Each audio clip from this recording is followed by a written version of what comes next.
Isang pusong nagpapadama sa bawat pusong nakikinig. Ito ang kwentong puso. May mga pag-ibig na isinilang para maging tahanan. Pero paano kung ang mismong pundasyon nito ay guguho dahil sa isang kasinungalingan?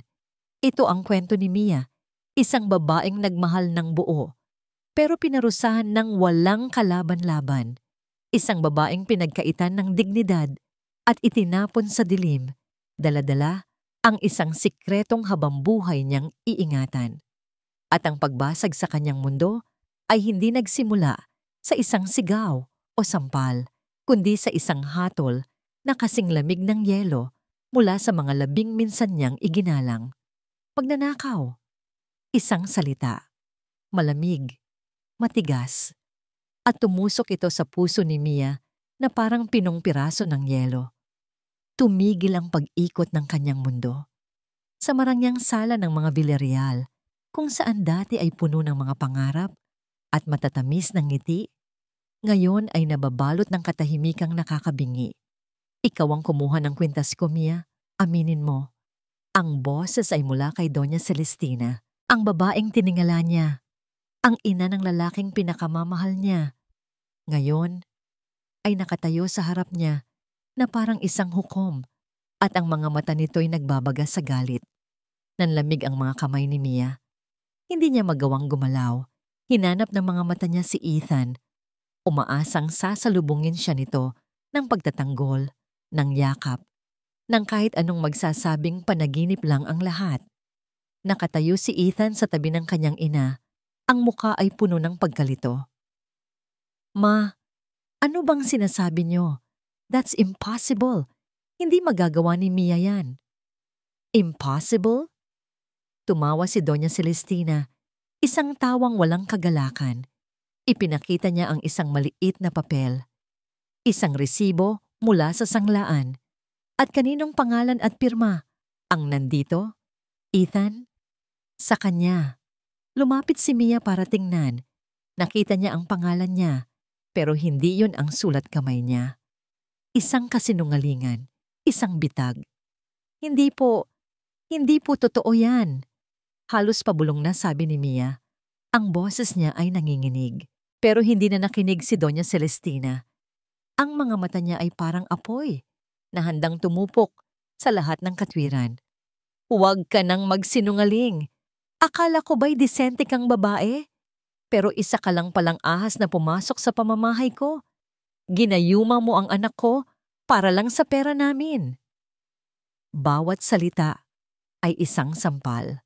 Bawat paratang ay isang sugat. Ma, please stop this. Nagmamakaawang sabi ni Ethan. Pero ang boses niya ay tila walang lakas laban sa galit ng kanyang ina. Hinarap siya ni Doña Celestina. Matigas ang tingin. Manahimik ka, Ethan.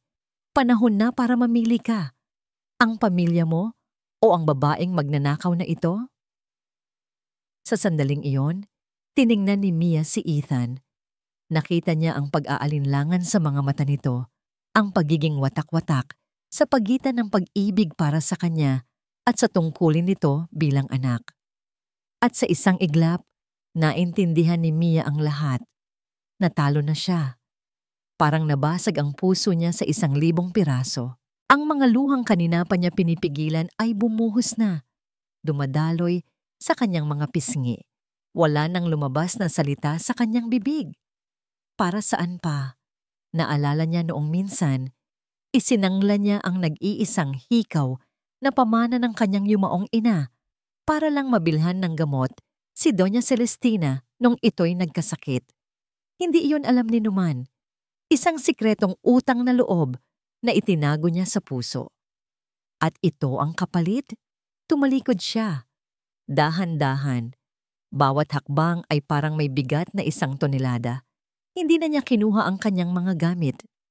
Wala na siyang babalikan.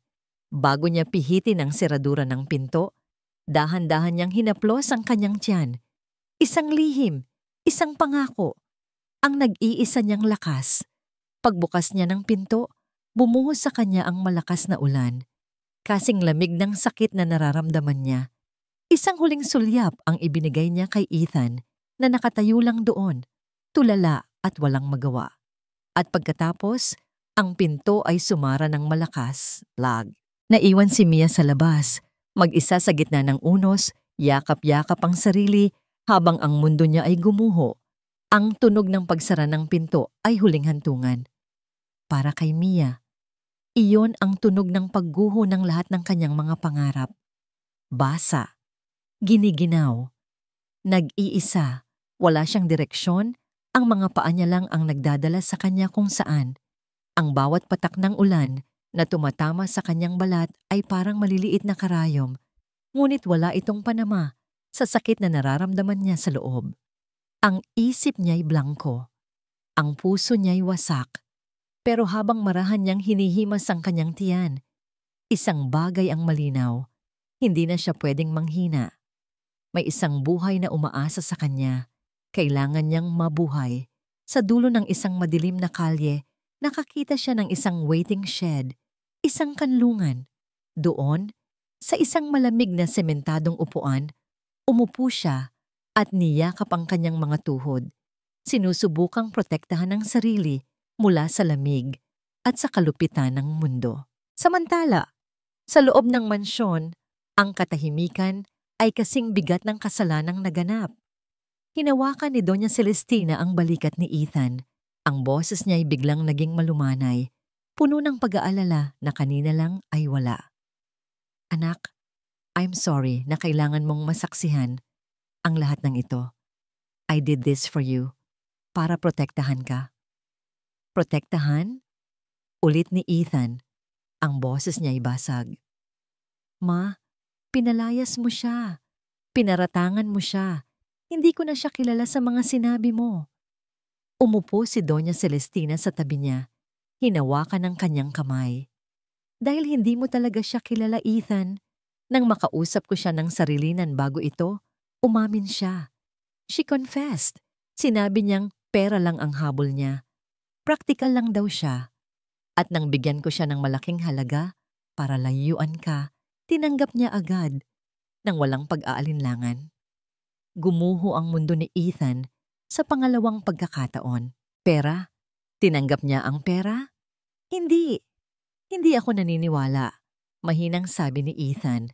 Pero kahit siya ay hindi na sigurado sa sarili niyang mga salita. It's the painful truth, anak. Some people are just like that. Malungkot na sabi ng kanyang ina. Pumanik si Ethan sa kanyang kwarto. Ang bawat hakbang ay tila pabigat ng pabigat. Gusto niyang maniwala sa ina niya. Ito ang kanyang ina. Pero bakit may isang parte sa puso niya na sumisigaw na mali ang lahat? Binuksan niya ang kanyang wallet at kinuha ang nag-iisang litrato nilang dalawa ni Mia. Kuha ito sa isang simpleng funfair. Pareho silang tumatawa. May hawak na cotton candy. Ang ngiti ni Mia sa litratong yon, napakapuro, napakatotoo. Hindi iyon ang ngiti ng isang babaeng mukhang pera. At bigla, may isang bagay na pumasok sa isip niya, ang mga gamit ni Mia. Kung umalis si Mia dala ang malaking halaga, kung pera lang ang habol niya, bakit niya iiwan ang lahat ng mamahaling regalo na ibinigay niya? Ang designer bag, ang alahas, ang sapatos. Lahat ay nasa kwarto pa nito. It doesn't make sense. Bumaba siyang muli. Ang isip ay gulong-gulo. Naabutan niya ang kanyang ina na nagtitimpla ng tsa. Kalmado na, para bang walang nangyari. Ma, simula niya, sinusubukang kontrolin ang panginginig ng kanyang boses. Kung tinanggap niya ang pera, bakit iniwan niya ang lahat ng gamit na binigay ko? Yung mga alahas, yung mga bag, lahat nandoon pa. Natigilan si Doña Celestina. Sandali siyang hindi nakasagot. Pagkatapos ay lumingon ito, isang malungkot na ngiti ang gumuhit sa kanyang mga labi, ngunit hindi umabot sa kanyang mga mata. Pagkatapos ng lahat, ako pa ba ang pagdududahan mo, anak? Pasaw, 5 taon, 1,825 araw. Ganoon nakatagal mula ng talikuran ni Mia ang buhay na minsan niyang pinangarap. Sa tondo, Ang amoy ng ulan ay hindi na romantiko. Ito ay senyales ng bubong na maaaring tumulo, ng mga isasampay na hindi matutuyo, at ng putik na papasok sa kanilang munting tahanan. Ang mansyon ng mga Villarreal ay isa na lang malayong alaala. Ang mundo niya ngayon ay isang maliit na kwarto sa paupahan ni Aling Nene, isang espasyong sapat lang para sa isang lumang papag, isang maliit na mesa, at sa walang hanggang pagmamahal niya para sa kanyang anak. Mama, look! Star! Napangiti si Mia nang ituro ng 5 taong gulang na si JR ang isang bituin na gawa sa lumang straw na isinabit niya sa bintana. Ang mga mata ng bata, kasing ningning ng mga bituin na hindi na nila matanaw sa siksikang syudad. Si JR ang kanyang umaga, tanghali at gabi. Ang kanyang lakas, ang kanyang lahat. Ganda. No, anak? Sagot ni Mia. Hinahaplos ang buhok ng bata. Nene calling you? Sigaw ng isang pamilyar na boses mula sa labas, kasunod ng malalakas na katok. Bumuntong hininga si Mia, pero may ngiti sa kanyang labi. Si Aling Nene, ang may-ari ng paupahan na mas madalas pang magreklamo kaysa huminga. Pagbukas ni Mia ng pinto, isang babaeng nasa mga 50 anyos, nakapamewang at nakataasang kilay, ang sumalubong sa kanya. Mia! Diyos ko, anong oras na? Hindi ka pa kumakain. Tingnan mo yang katawan mo, mas payat ka pa sa walis tingting ko. Paano mo aalagaan yang bata kung hindi mo aalagaan yang sarili mo? Sunod-sunod na sermon ni Aling Nene. Kakain na po, Aling Nene. Tatapusin ko lang po itong nilalabhan ko. Mahinahong sagot ni Mia. Umismid si Aling Nene, pero iniabot nito ang isang maliit na mangkok na may takip. O heto, nagluto ako ng tinola. Mainit pa yan. Pakainin mo na yang apo-apohan ko. Kahit kailan ay hindi nito inamin na para din kay Mia ang dala nito. Ito si Aling Nene, ang kanyang bongtron tintung. Ang taong sumalo sa kanya noong halos sumuko na siya. Ang reklamo nito ay pag-aalala. Ang kasungitan nito ay pagmamahal. Nagpasalamat si Mia ang ni Mia at isinara ang pinto. Habang pinapakain niya si JR, tiningnan niya ang kanyang mga kamay. Magaspang na. Kalyo-kalyo dahil sa walang tigil na paglalabada, paglilinis ng bahay, at pagtulong sa karinderya sa kanto. Malayo sa malalambot na kamay na dati hinahawakan ni Ethan. Si Ethan, 5 taon na, pero may mga gabing napapanaginipan pa rin niya ito. 5 taon na, pero hindi pa rin niya masagot ang tanong sa kanyang puso. Naniwala ba talaga siya? Ganoon lang ba kadaling itapon ang lahat? Iwinaksi niya ang mga alaala. Ang mahalaga ay ang ngayon. Nang matapos kumain si JR, may kinuha si Mia mula sa kanyang bulsa. Isang pirasong candy. Iyon na lang ang natira sa kinita niya buong araw, matapos ibayad sa upa at bumili ng bigas. Wow, candy? Masayang sabi ni JR. Hinati ni Mia ang maliit na candy sa 2. Hati tayo, okay? Tumango si JR at sabay nilang isinubo ang kanilang parte. Sa maliit na sandaling iyon, sa gitna ng kahirapan, sila ang pinakamasayang mag-ina sa buong mundo. Ngunit ang kaligayahan ay sadyang panandalian. Kinagabihan, nagsimulang maging matamlay si JR at nang hipuin ni Mia ang kanyang noo, halos mapaso siya sa init. Nilalagnat ang kanyang anak. Mataas na lagnat. Binalot niya si JR sa kumot pero hindi bumababa ang init nito. Nagsimula nang manginig ang bata. Takot. Iyon ang unang gumapang sa puso ni Mia. Tumakbo siya palabas. Kumatok sa pinto ni Aling Nene, humihingi ng tulong. Nawala ang lahat ng kasungitan sa mukha ni Aling Nene nang makita nito ang namumutlang mukha ni Mia at ang nanginginig na si JR sa mga bisig nito. Diyos ko, anong nangyari? Sigaw nito. Agad na hinipo ang noo ng bata. Napakainit. Kailangan na nating dalhin yan sa doktor. Wala po akong pera, Aling Nene. Wala po talaga. Umiiyak na, sabi ni Mia, ang boses ay basag na sa pag-aalala. Nagmamadaling pumasok si Aling Nene sa kwarto nito at pagbalik ay may iniabot na lukot-lukot na mga pera. Heto, ito na ang lahat ng natira sa akin. Hindi ito sapat para sa ospital, pero dalhin mo na siya sa health center. Bilis!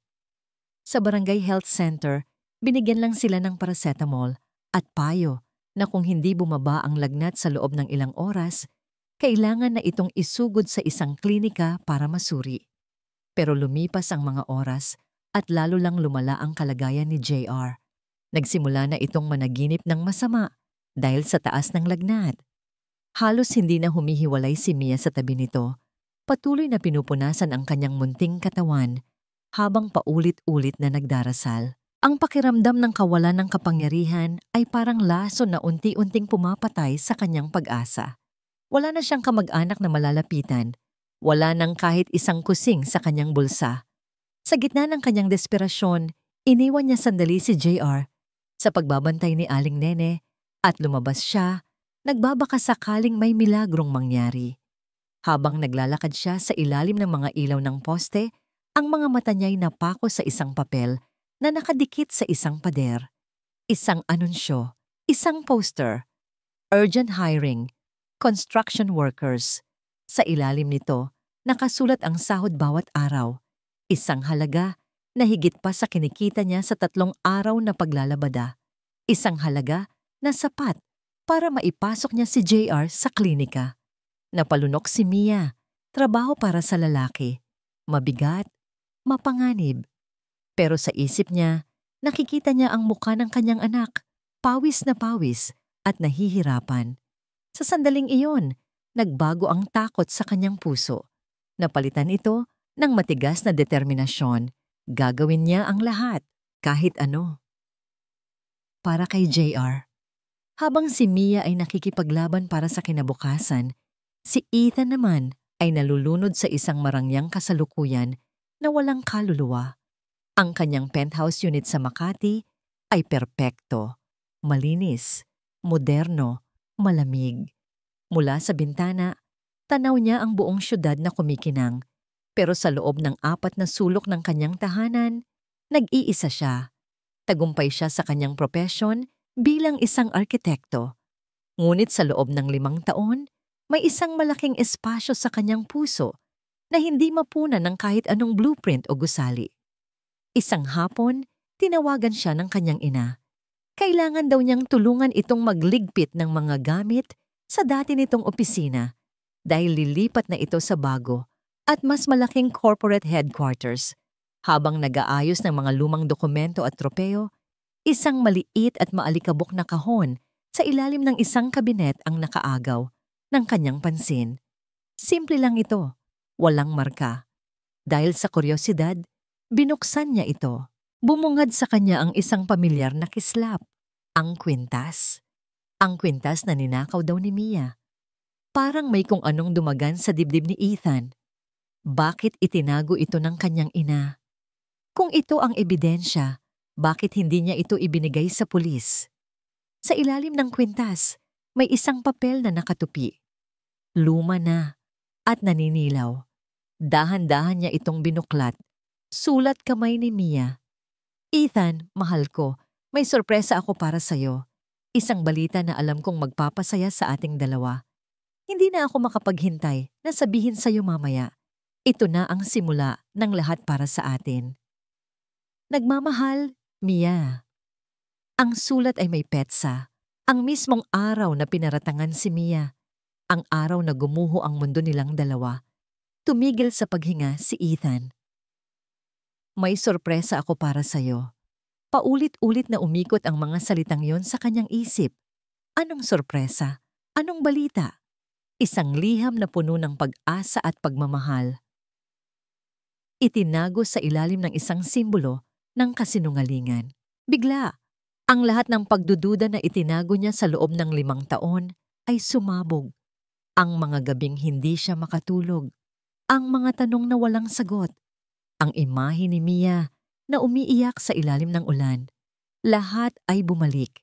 Lahat ay nagkaroon ng kahulugan. Nabitawan niya ang sulat. Napaupo siya sa sahig sa gitna ng mga alikabok ng nakaraan. At doon, sa unang pagkakataon, sa loob ng 5 taon, si Ethan Villarreal, ang matagumpay na arkitekto, ay humagulgol na parang isang batang nawawala. Umiyak siya para sa 5 taon na nasayang. Umiyak siya para sa sakit na tiniis ni Mia. Umiyak siya para sa katotohanang pinaniwalaan niya ang isang napakalaking kasinungalingan. Nang maubos ang kanyang mga luha, napalitan ito ng isang bagay na mas matindi. Galit. Isang malamig at matalas na galit. Pinulot niya ang sulat mula sa sahig. Maingat itong itinupi at inilagay sa kanyang bulsa. Kinuha niya ang kanyang susi ng kotse at hindi na nagpaalam. Habang nagmamaneho siya, iisa lang ang nasa isip niya. Nakarating siya sa bagong opisina ng Villarreal Corporation. Ang mga empleyado ay yumuko at bumati sa kanya, ngunit hindi niya sila pinansin. Nagtuloy-tuloy siya sa pinakadulong kwarto, ang opisina ng kanyang ina. Binuksan niya ang pinto nang walang katok. Napaangat ng tingin si Doña Celestina mula sa kanyang mga papeles. Nagulat. "Ethan, anak, anong ginagawa mo dito?" Hindi sumagot si Ethan. Dahan-dahan siyang lumapit sa napakalaking mesa na gawa sa mahogany. Mula sa kanyang bulsa, kinuha niya ang luma at naninilaw na sulat. Marahan niya itong inilapag sa ibabaw ng makintab na mesa. Tumingin siya sa mga mata ng kanyang ina at sa unang pagkakataon, wala na itong bahid ng paggalang o pagmamahal. Tanging yelo. "Ma, we need to talk. Now." Ang katahimikan sa loob ng opisina ay masakit sa tainga.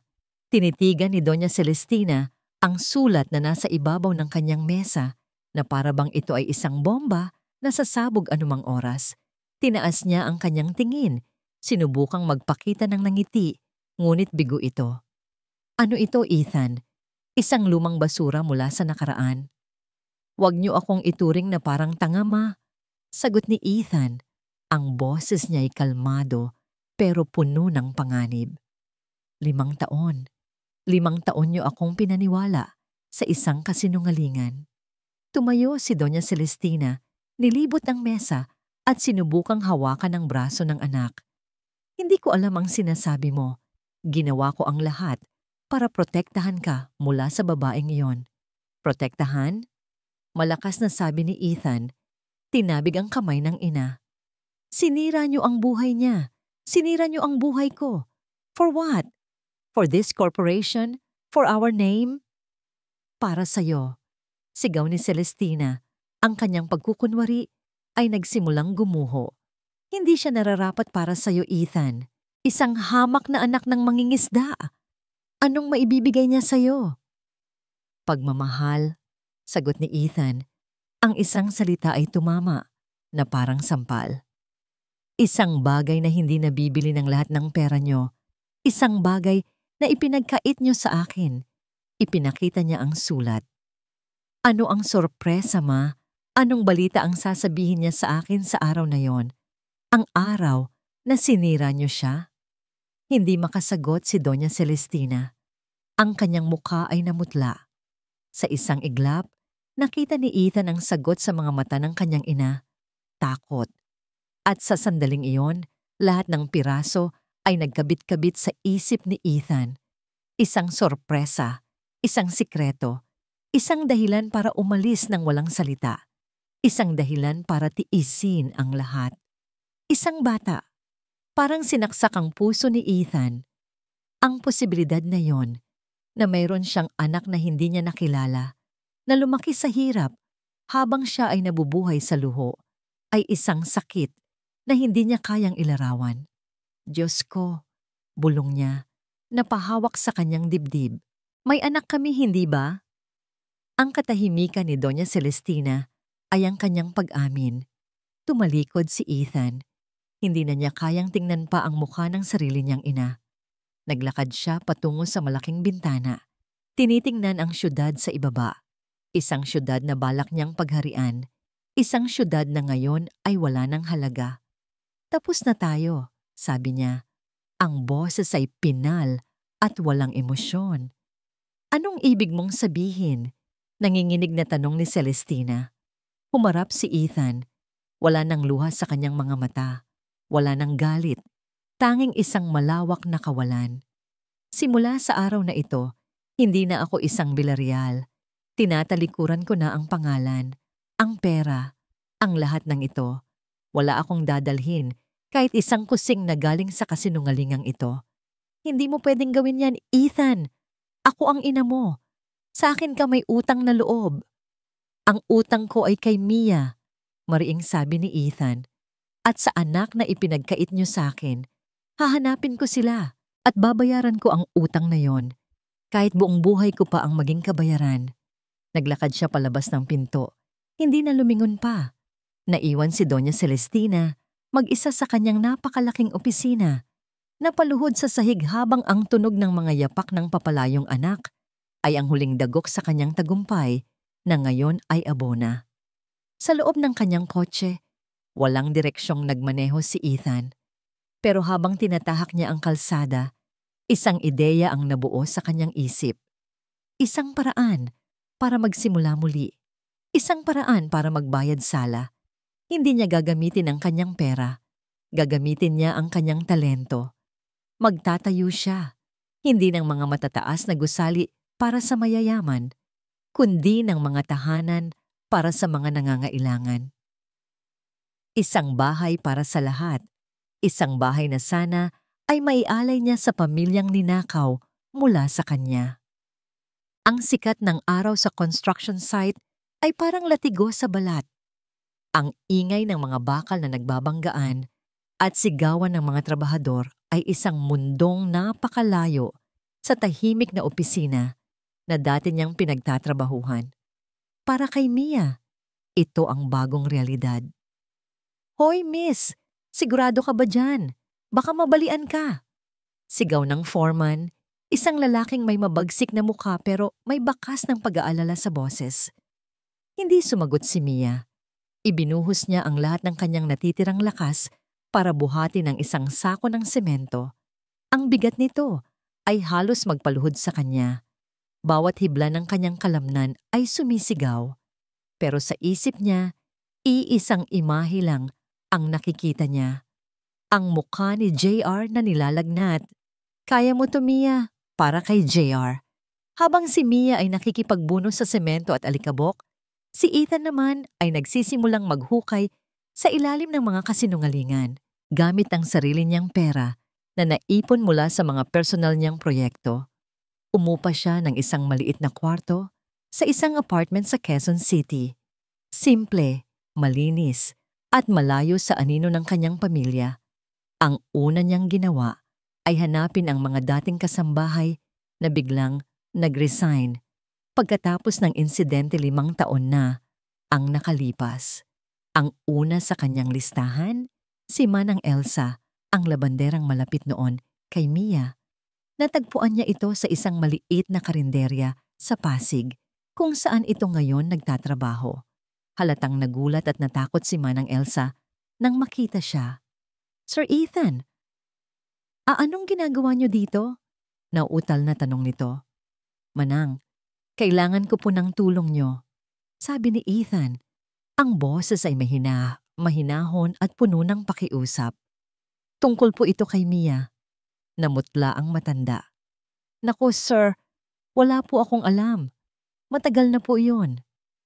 Alam ko pong natatakot kayo kay Mama. Pero hindi na po ako Villarreal. Nag-iisa na lang po ako ngayon. Gusto ko lang malaman ang totoo, sabi ni Ethan. At sa kanyang mga mata, nakita ni Manang Elsa ang desperasyon at sinseridad. Bumuntong hininga ang matanda. Wala akong nakita sa mismong gabi na yon, sir. Pero narinig ko ang usapan. Si Donya, pinilit niyang paalisin si Mia. Binantaan. Walang perang ibinigay. Pinalayas lang siya na parang aso. Tumagos ang sakit sa puso ni Ethan. Saan siya nagpunta, Manang? May nasabi po ba siya? Umiling si Manang Elsa. Hindi ko alam, sir, pero may isa pa kaming kasama noon, si Nenita. Taga-Tondo yon. Naawa siya kay Mia. Baka, baka tinulungan niya. Pero nag-resign din siya 1 linggo pagkatapos noon. Tondo. Isang lugar, isang direksyon, isang sinag ng pag-asa. Samantala, pabalik sa construction site, pagod na si Mia. Ang kanyang likod ay nananakit, ang kanyang mga braso ay namimitig. Ngunit natapos niya ang isang buong araw. Iniabot sa kanya ng foreman ang kanyang sahod. Lukot-lukot na mga pera. Marumi. Pawisan. Pero para kay Mia, hawak niya ang pinakamahalagang yaman sa buong mundo. Hawak niya ang buhay ng kanyang anak. Salamat po, sabi niya. Halos maiyak sa pasasalamat. Hindi na siya nag-aksaya ng panahon. Tumakbo siya. Hindi niya ininda ang pagod at sakit ng katawan. Tumakbo siya palabas ng gate, mahigpit na hawak ang perang magliligtas sa kanyang anak, patungo sa direksyon ng pinakamalapit na klinika. Kinabukasan, dinala ni Ethan ang kanyang kotse sa hangganan ng Tondo. Doon, ipinarada niya ito sa isang pay parking at nagpatuloy ng naglalakad. Ang pagpasok sa Tondo ay parang pagpasok sa ibang dimensyon. Ang malinis at tahimik na mga kalye ng Makati ay napalitan ng makikitid na eskinita. Ang amoy ng mamahaling pabango ay napalitan ng pinaghalong amoy ng usok, ng nilulutong pagkain mula sa mga karinderya, at ng alat ng hangin mula sa dagat. Nawala ang tunog ng mahihinang usapan sa mga coffee shop. Ang naririnig niya ngayon ay ang sigawan ng mga tindera, ang busina ng mga tricycle, ang tawanan ng mga batang naglalaro sa kalsada, at ang malakas na tugtugin mula sa bawat bahay.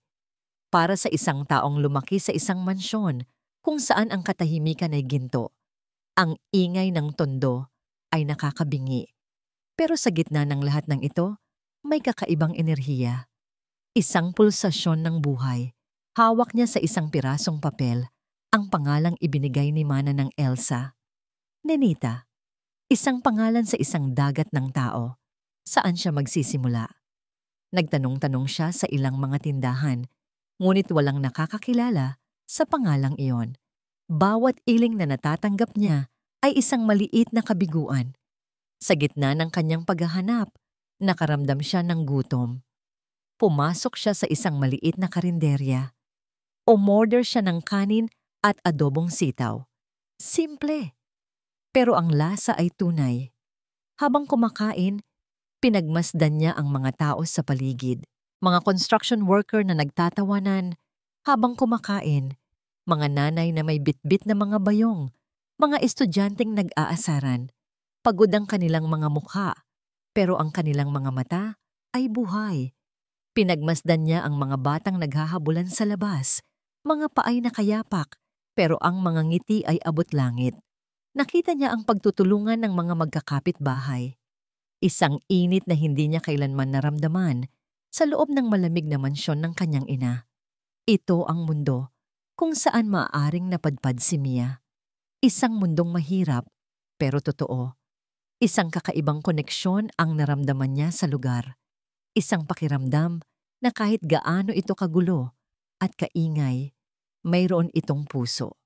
Dito, ang mga tao ay lumalaban para mabuhay araw-araw, hindi para sa yaman o kapangyarihan, kundi para sa isa't isa. Nang matapos kumain, nilapitan niya ang matandang babae na may-ari ng karinderya. Nay, pasensya na po sa abala. May hinahanap po kasi akong tao. Nenita po ang pangalan. Dati pong kasambahay sa Makati. Tinitigan siya ng matanda. Nenita? Maraming Nenita dito, iho. Anong apelyido? Umiling si Ethan. Hindi ko po alam. Bumuntong hininga ang matanda. Mahirap yan. Pero sa Tondo, ang chismis ay mas mabilis pa sa internet. Subukan mo sa palengke. Hanapin mo si Aling Dory, yung nagtitinda ng mga gulay sa pinakagitna. Halos lahat ng tao dito kilala noon. Isang sinag ng pag-asa. Nagpasalamat si Ethan at naglakad patungo sa direksyon ng palengke. Habang papalapit siya, papalakas ng papalakas ang tibok ng kanyang puso. Hindi niya alam na ang bawat hakbang niya ay naglalapit sa kanya hindi lang sa katotohanan, kundi sa isang nakaraang hindi niya akalaing posible pang mabalikan. Ang palengke ng Tondo ay isang maelstrom ng kulay, amoy at tunog. Para kay Ethan, na sanay sa mga naka-aircon na grocery, ito ay isang assault sa kanyang mga pandama. Ngunit hindi siya nagpatinag. Hinanap niya ang pwesto ni Aling Dory sa gitna ng siksikan. Habang naglalakad siya sa isang makitid na pasilyo sa pagitan ng mga nagtitinda ng isda at gulay, isang komosyon sa unahan ang nakaagaw ng kanyang pansin. Isang lalaking mukhang lasing ang nanggugulo. Itinutulak nito ang isang babae habang sumisigaw. "Nasaan ang bayad mo? Palagi ka na lang utang." "Sandali lang, Mang Cardo. Bukas na bukas, babayaran kita. Pangako." Pakiusap ng babae, ang boses ay takot na takot. Walang sino man ang nangahas na umawat. Takot ang lahat sa reputasyon ng lalaki. Itinulak ni Mang Cardo ang babae ng malakas. Natumba ito sa sahig at kumalat ang laman ng kanyang maliit na bayong. Ilang pirasong talong at isang supot ng bigas. Pero hindi iyon ang nakapagpatigil sa paghinga ni Ethan. Sa likod ng babae, may isang maliit na batang lalaki, mga 5 taong gulang, na umiiyak sa takot. Mabilis na gumapang ang bata, palapit sa kanyang ina. Sinusubukang protektahan ito gamit ang kanyang munting katawan. At ang babae, habang dahan-dahang bumabangon, ang mukha ay puno ng dumi at luha.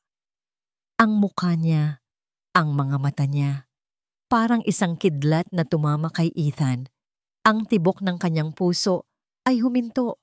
Pagkatapos ay kumabog ng napakabilis na parang gustong kumawala sa kanyang dibdib. Namayat ito. Ang balat na dati makinis ay nasunog na sa araw. Ang mga kamay na dati malambot ay magaspang na. Pero ang mga matang iyon na minahal niya nang higit sa kanyang buhay, hindi siya maaaring magkamali. "Mia!" Isang bulong lang iyon, pero para sa kanya, isa itong sigaw na nagpabagsak sa lahat ng pader na itinayo niya sa loob ng 5 taon. Nang akmang sasaktan muli ni Mang Cardo si Mia, hindi na nag-isip si Ethan. Mabilis siyang kumilos. Hinawakan niya ang braso nito, ang pagkakahawak niya ay mahigpit at hindi matinag.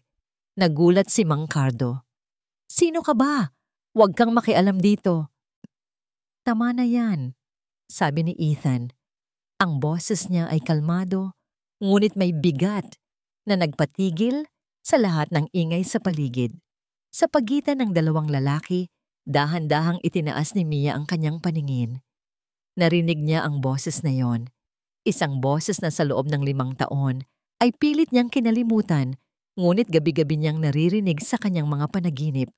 At nang makita niya ang mukha ng lalaking humarang para sa kanya, ang mundo niya ay gumuho sa pangalawang pagkakataon. Maputik siya. Gusgusin, amoy pawis, at sa harap niya nakatayo si Ethan. Ang lalaking minahal niya, ang lalaking hinayaan siyang umalis, ang ama ng kanyang anak. Ang lahat ng emosyon, gulat, sakit, hiya, galit, ay naghalo-halo sa kanyang dibdib. "Ethan," halos walang tunog na lumabas sa kanyang bibig. Hindi inalis ni Ethan ang tingin kay Mia, ngunit ang mga salita niya ay para kay Mang Cardo. "Magkano ang utang niya?" "1,000, mayabang na sagot ng lasing. Hindi nagdalawang isip si Ethan. Kumuha siya ng pera sa kanyang wallet, kumuha ng 2,000 at inihagis ito sa dibdib ng lalaki. "Heto, huwag ka nang magpapakita sa kanila kailanman." Kinuha ni Mang Cardo ang pera, nagulat, at pagkatapos ay umalis ng may pagbubulong-bulong. Nawala na ang panganib, ngunit napalitan ito ng isang tensyon na mas nakakamatay. Katahimikan. Tanging ang hikbi na lang ng maliit na si JR ang maririnig. Niyakap ng bata ang binti ng kanyang ina. Nakatitig sa estrangherong nasa harap nila. At doon, sa unang pagkakataon, nakita ni Ethan Nang malinaw ang mukha ng bata, ang kanyang mga mata, ang hugis ng kanyang ilong, parang sinaksak si Ethan ng 1,000 beses. Walang duda, ito ang kanyang anak, ang laman ng kanyang dugo, ang sorpresa na hindi niya nalaman. "Mia," sabi niya ulit. Ang boses niya'y basag na, puno ng sakit at pagsisisi. Ngunit ang nakita niya sa mga mata ni Mia ay hindi na ang babaeng mahina na umiiyak sa ilalim ng ulan. Nakita niya ang isang babaeng pinatigas ng panahon, isang inang handang pumatay para sa kanyang anak.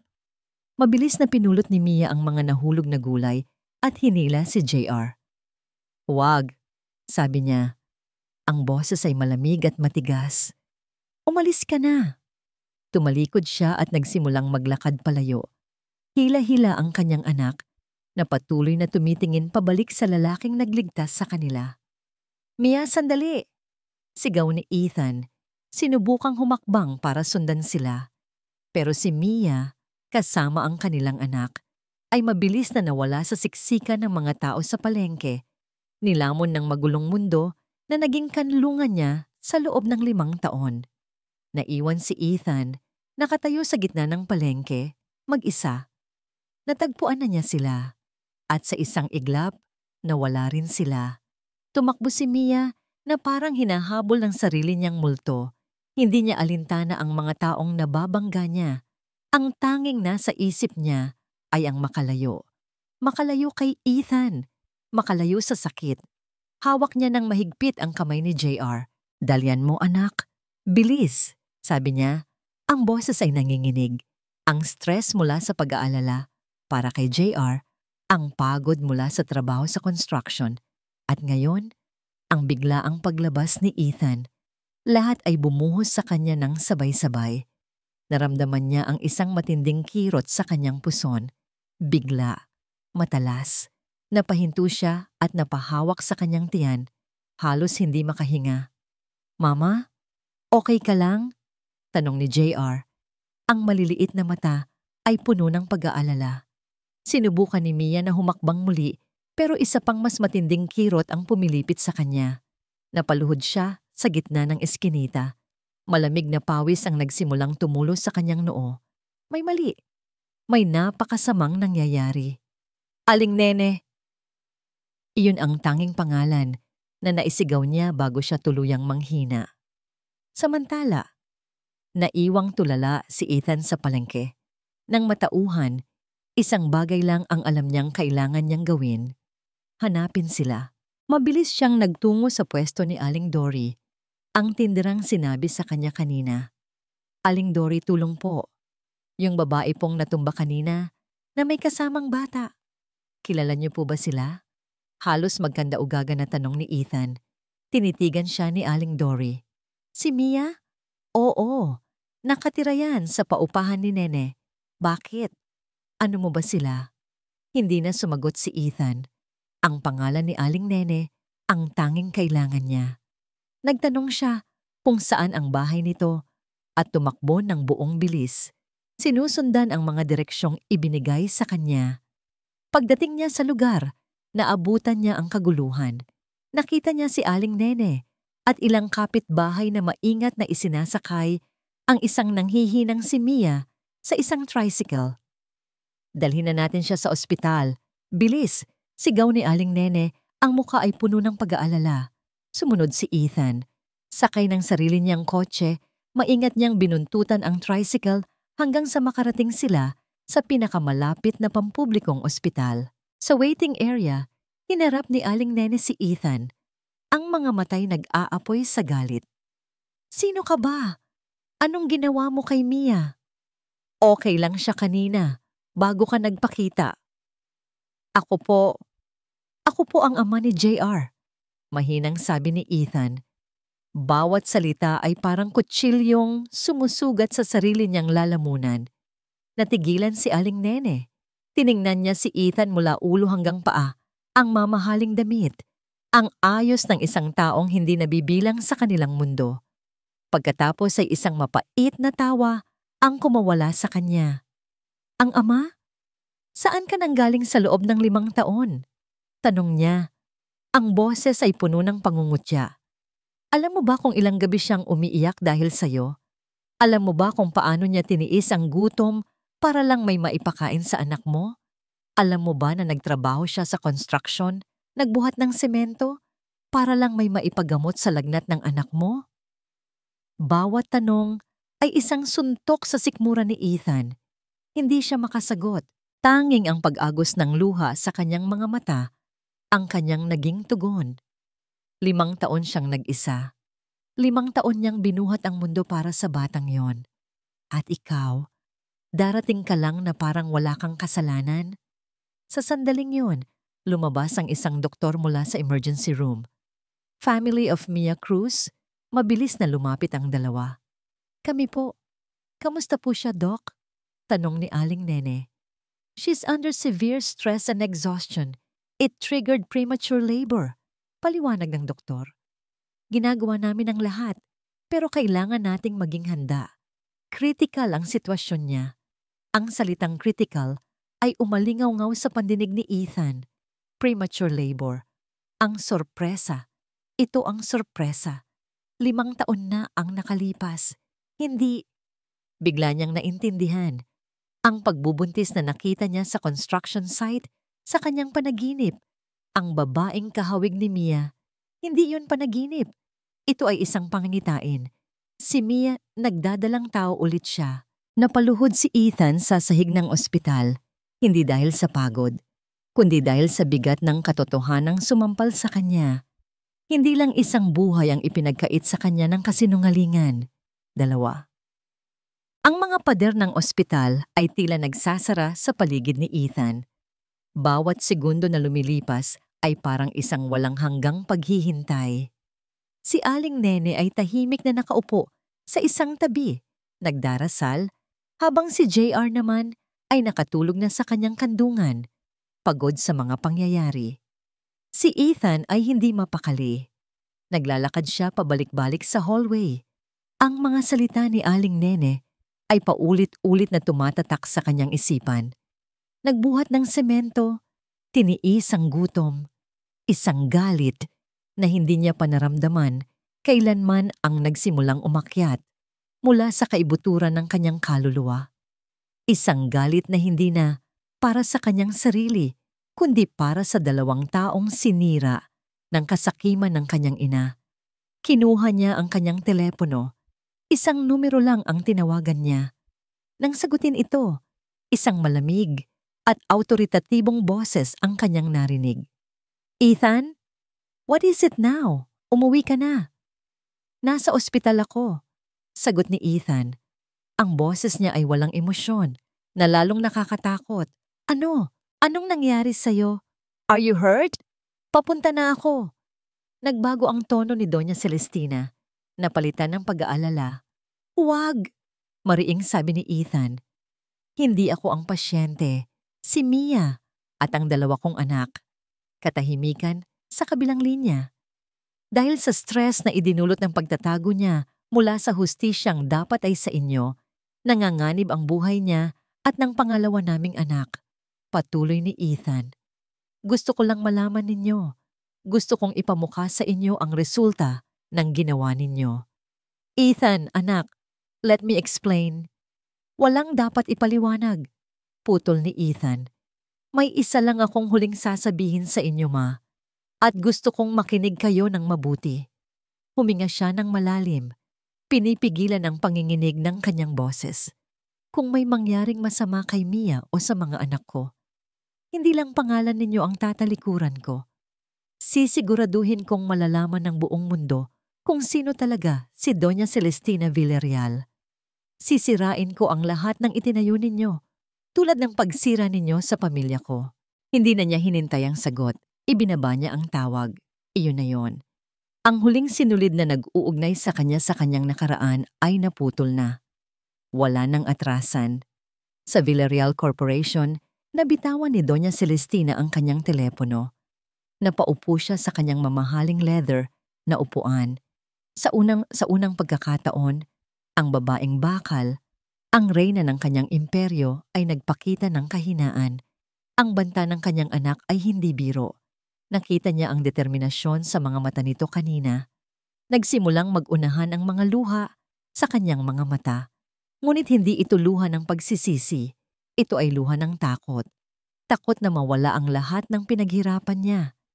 Naiwan siyang mag-isa sa tuktok ng kanyang tagumpay. Napapalibutan ng yaman. Ngunit sa loob-loob niya, alam niyang siya na ang pinakamahirap na tao sa buong mundo. Samantala, pabalik sa ospital. Lumabas ang doktor mula sa operating room. Tinatanggal ang kanyang face mask. Mukha itong pagod, ngunit may bahagyang nangiti. Mabilis na tumayo sina Ethan at Aling Nene. "Doc, kamusta na po sila?" Halos sabay nilang tanong. "The baby is premature, but he's a fighter. He's stable now and in the incubator," sabi ng doktor. Si Mrs. Cruz naman, she lost a lot of blood. But she's a fighter too. Stable na rin siya. She's resting. Pwede na siyang bisitahin isa-isa pero sandali lang. Isang malaking bigat ang nawala sa dibdib ni Ethan. Huminga siya nang maluwag sa unang pagkakataon sa loob ng maraming oras. Tiningnan niya si Aling Nene na umiiyak na ngayon sa pasasalamat.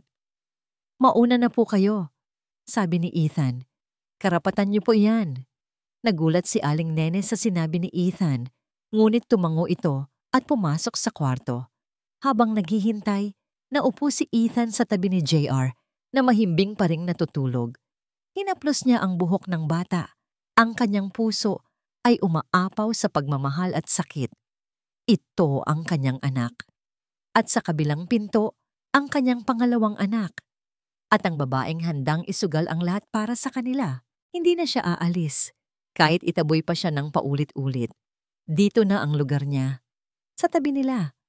Pagmulat ni Mia ng kanyang mga mata, puting kisame ang una niyang nakita. Amoy gamot. Ingay ng mga monitor. Nasa ospital siya. Ang unang pumasok sa isip niya, ang kanyang mga anak. Sinubukan niyang bumangon, ngunit isang mainit na kamay ang marahang pumigil sa kanya. "Dahan-dahan lang, Mia. You need to rest." Ang boses na yon, napalingon siya at ang puso niya ay muling kinuyom ng takot at galit. Si Ethan, nakaupo sa tabi ng kanyang kama, ang mga mata ay namumugto, ang mukha ay puno ng pag-aalala. "Nasaan ang mga anak ko?" Malamig niyang tanong, binabawi ang kanyang braso. "Nasa nursery ang bunso, ligtas siya." Si JR kasama ni Aling Nene sa labas. Mahinang sagot ni Ethan. "Umalis ka na." Utos ni Mia, hindi tumitingin sa kanya. "Hindi ka namin kailangan dito." Hindi kumibo si Ethan. Tumayo lang siya at sa isang iglap, inakala ni Mia na aalis na ito. Ngunit sa halip, lumayo lang ito ng kaunti. Sapat para bigyan siya ng espasyo. "Hindi ako aalis," sabi nito. Ang boses ay pinal. "Kahit anong sabihin mo, hindi ako aalis." Sa mga sumunod na araw, naging ganoon ang kanilang routine. Gigising si Mia na nandoon si Ethan sa isang sulok, tahimik na nagbabantay. Aalis lang ito para bumili ng pagkain para sa kanya at kay Aling Nene o para silipin ang dalawa nilang anak. Hindi na niya ito kinakausap. Bawat pagsubok ni Ethan na magsimula ng usapan ay sinasalubong niya ng yelo. Ang pader na itinayo niya sa paligid ng kanyang puso sa loob ng 5 taon ay matibay at mataas. Pero kahit hindi siya tumitingin, nakikita niya. Nakita niya kung paano nito binayaran ang lahat ng gastusin sa ospital nang walang sinasabi. Nakita niya kung paano ito natutulog nang nakaupo sa labas ng kwarto para lang mabantayan sila. At isang hapon, nang sumilip siya sa bintana ng nursery, nakita niya si Ethan doon sa labas, nakatitig sa incubator. Ang mga kamay ay nakadikit sa salamin na para bang sinusubukan nitong ipadama ang kanyang pagmamahal sa kanilang munting anghel. Si Aling Nene, na dati galit na galit dito, ay nagsimula na ring lumambot. "Alam mo, Mia," sabi nito isang araw habang sinusuklayan siya. Hindi siya umaalis. Kahit minsan, hindi ko nakitang natulog ng mahimbing laging nakabantay. Hindi sumagot si Mia, pero narinig niya. Ang pinakamatinding dagok sa kanyang pader ay dumating isang araw bago siya lumabas ng ospital. Naglalakad siya pabalik sa kanyang kwarto nang marinig niya ang boses ni JR mula sa waiting area. "Tito, yung baby po ba, kapatid ko?" Sumilip si Mia. Nakita niya si Ethan na nakaluhod sa harap ni JR, magka-level ang kanilang mga mata. "Oo," sagot ni Ethan. Ang boses ay puno ng lambing. "Siya ang baby brother mo, kaya kailangan, pag lumabas na siya, aalagaan mo siya, ha? Ikaw ang kuya eh." Tumango si JR ng may ngiti. "Opo, ako po ang best kuya in the world." Sa sandaling iyon, sa pagitan ng dalawang mag-ama na hindi magkakilala ngunit may dugong nag-uugnay, nakita ni Mia ang isang bagay na matagal na niyang kinalimutan, ang anino ng isang pamilya. Walang sinabi si Mia. Tahimik siyang bumalik sa kanyang kwarto, umupo sa kama, at sa unang pagkakataon, hindi galit o sakit ang naramdaman niya pagkalito. Kinabukasan, oras na para lumabas ng ospital. Habang nag-aayos sila ng gamit, pumasok si Ethan. "Ready na po kayo? Nakahanda na ang tricycle sa labas," sabi nito. Tiningnan siya ni Mia. Buong akala niya ay isang magarang kotse ang dadating. Ngunit isang tricycle, ang hari ng kanilang kalsada, ang kanyang inihanda.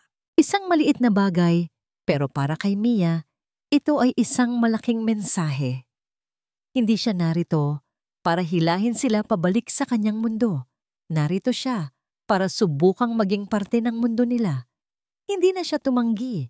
Tahimik siyang naglakad palabas, kasunod si Aling Nene, nakarga si JR. At sa likod nila, si Ethan, bit-bit ang lahat ng kanilang mga gamit, isang lalaking handang maging anino para lang makasunod sa pamilyang minsan niyang iniwan. Ilang buwan ang lumipas. Ang dating magulo at maputik na bahagi ng tondo ay isa ng komunidad na puno ng pag-asa.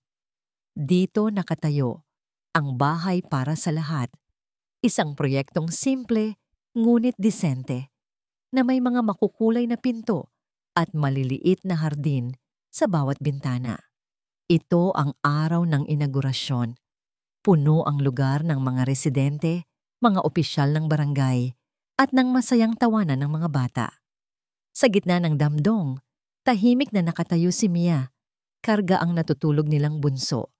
Sa tabi niya ay si JR, na tuwang-tuwang nakikipaglaro sa ibang mga bata.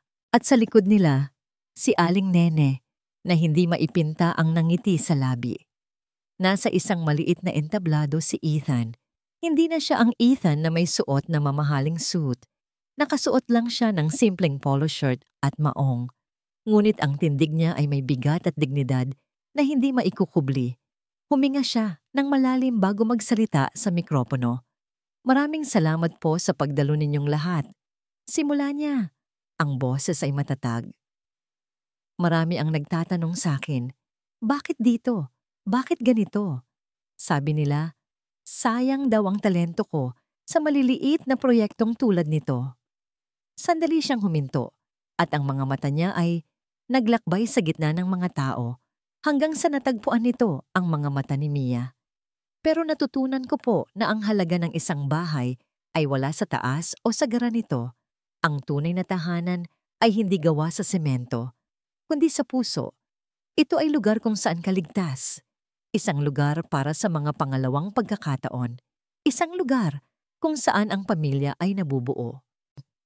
Bawat salita niya ay para kay Mia. Alam ito ni Mia. At sa unang pagkakataon, hindi niya ito iniwasan ng tingin.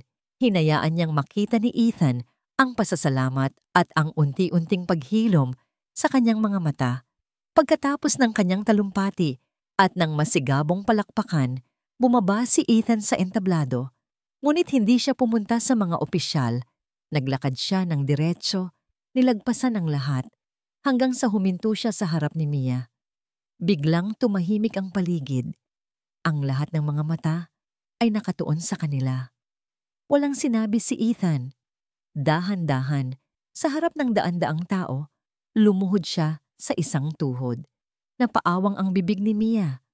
Napatakip si Aling Nene sa kanyang bibig. Mula sa kanyang bulsa, hindi isang mamahaling singsing ang kinuha ni Ethan, kundi isang simpleng susi. Ang susi sa isa sa mga bagong bahay. Itinaas niya ito kay Mia. Ang kamay ay bahagyang nanginginig. "Mia," sabi niya. Ang boses ay basag sa emosyon. "Hindi ko na maibabalik ang kahapon. Hindi ko na mabubura ang 5 taon ng sakit. Pero hayaan mo akong itayo ang ating bukas. Hayaan mo akong bigyan ka ng tahanan na ipinagkait ko sa iyo noon. Hayaan mo akong maging ama sa mga anak natin. Hayaan mo akong maging asawa mo. Pakasalan mo ako, Mia." Tumulo ang mga luha mula sa mga mata ni Mia. Ngunit hindi na ito luha ng sakit. Ito ay luha ng pag-asa, ng kapatawaran, at ng pag-ibig na sa wakas ay nakahanap na ng daan pauwi. Dahan-dahan, tumango siya. Isang patak ng kanyang luha ang pumatak sa kamay ni Ethan na may hawak na susi. Oo, bulong niya. Isang malakas na hiyawan at palakpakan ang pumuno sa hangin. Umiiyak si Aling Nene sa tuwa. Niyakap ni JR ang binti ng kanyang ama. Sa di kalayuan, sa loob ng isang itim na kotse na may tinted na salamin, may isang babaeng tahimik na nanonood. Si Doña Celestina. Nakita niya ang lahat. Ang pagluhod, ang susi, ang pagtanggap. Nakita niya ang pamilyang sinira niya na ngayon ay muling nabubuo sa isang lugar na hindi niya kayang bilhin. Isang mainit na likido ang dumaloy sa kanyang pisngi. Isang luha ng pagsisisi. Itinaas ng driver ang bintana at ang kotse ay tahimik na umalis, nilalamon ng anino. Habang si Ethan naman, tumayo na at niyakap ng mahigpit si Mia at ang kanilang mga anak. Magkakasama sila sa wakas, hawak ang susi ng kanilang bagong simula, sa harap ng tahanang itinayo mula sa mga durog na piraso ng kanilang nakaraan. Makalipas ang 1 taon. Ang sikat ng araw sa tondo ay hindi na latigo sa balat. Ito ay isang mainit na yakap. Sa balkonahe ng isa sa mga bahay sa bahay para sa lahat, nakaupo si Mia habang isinasandal ang kanyang ulo sa balikat ni Ethan. Ang kanilang bunso, si Miguel, ay mahimbing na natutulog sa kanyang kuna, habang si JR naman, na ngayon ay 6 na taong gulang na, ay abala sa pagdidilig ng mga halamang kamatis na itinanim nila. Ang buhay nila ay simple, malayo sa karangyaan, ngunit puno. Puno ng tawanan, ng maliliit na halik, at ng kapayapaan na matagal nilang inasam. Isang itim na kotse ang pumarada sa tapat ng kanilang bahay. Isang pamilyar na kotse na minsan ay nagdulot ng takot kay Mia, ngunit ngayon ay hindi na. Bumaba mula rito si Doña Celestina. Hindi na siya nakasuot ng kanyang mga sikat na power suit. Simple lang ang kanyang bestida. Sa kanyang mga kamay, wala siyang dalang mamahaling regalo, kundi isang bayong na puno ng mga sariwang prutas.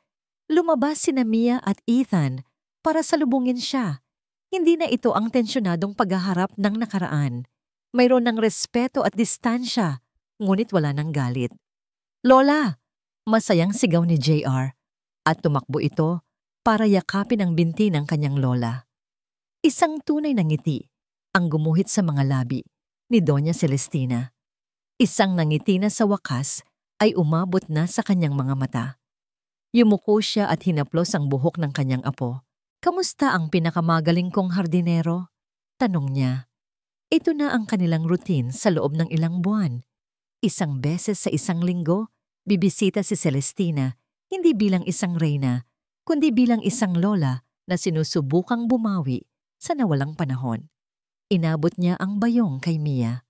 "Mga paborito ni JR," sabi niya, halos pabulong. Tiningnan ni Mia ang babaeng minsan niyang kinasuklaman.